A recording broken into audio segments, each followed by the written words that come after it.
the community is way too overly negative, in my opinion, for me to want to go back to it, because it's just like, I don't want to get sucked into that downward spiral again. An anonymous online community has recently been thrust into the mainstream.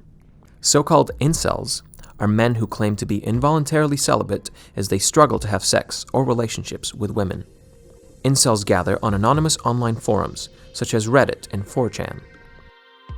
Misogyny and dehumanizing language is rife within these communities, with some users threatening to commit acts of violence. But recently, these words turned into actions. First, Elliot Rodger killed 6 people in Isla Vista, California in 2014. He posted a manifesto and numerous videos online beforehand. I will punish all of you for it. In April 2018, Alec Manassian killed 10 people in Toronto. Beforehand, he posted a message on Facebook referencing incels and Sergeant 4chan. For a pretty long time, I saw it as, and even to an extent, I still think this is true, that a lot of it is people using extremely dark humor and irony to they use that as a way to vent, just because that, like for shock value, that kind of thing. I would say there's definitely a subset of people in the groups who genuinely believe that stuff, but there's a pretty big gap between actually posting about violence and being able to carry out violence. When we're looking at posts online, of course, there's always a measure of humor and irony and sarcasm that is really hard to account for.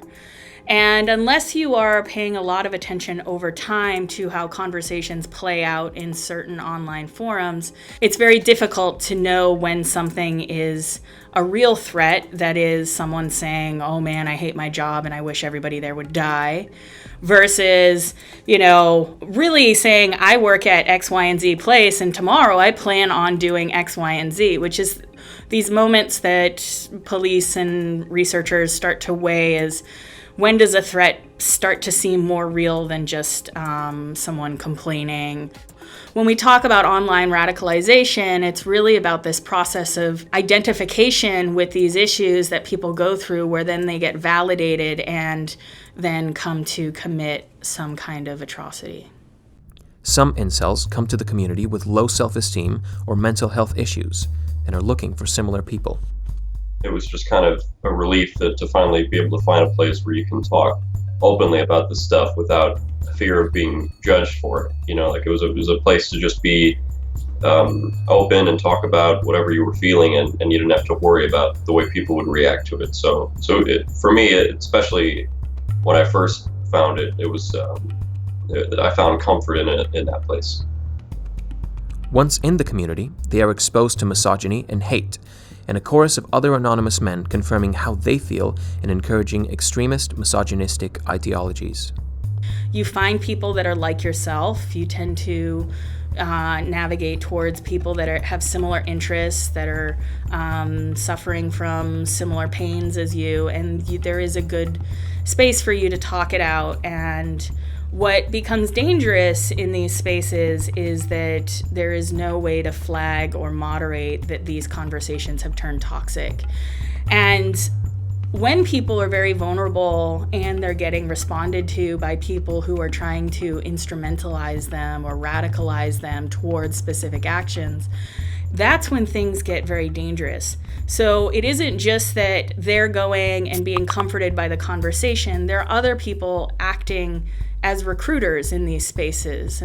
And it's through this engagement process that people become more and more accepting of violence. The main subreddit for incels was banned in November 2017 for inciting violence against women. Since then, other related incel subreddits have also been banned, but one large subreddit, Brain Cells, with over 40,000 subscribers, is still active. Other sites, such as incels.me, have sprung up using web domains where they can make their own rules.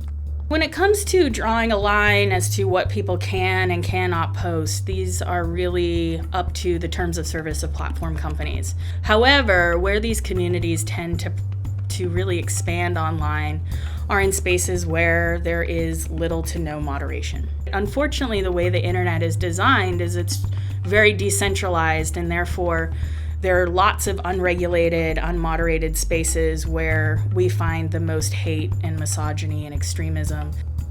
In the modern world, where disaffected people have access to internet forums and anonymity online, the question remains of how online radicalization and violent misogyny can be prevented.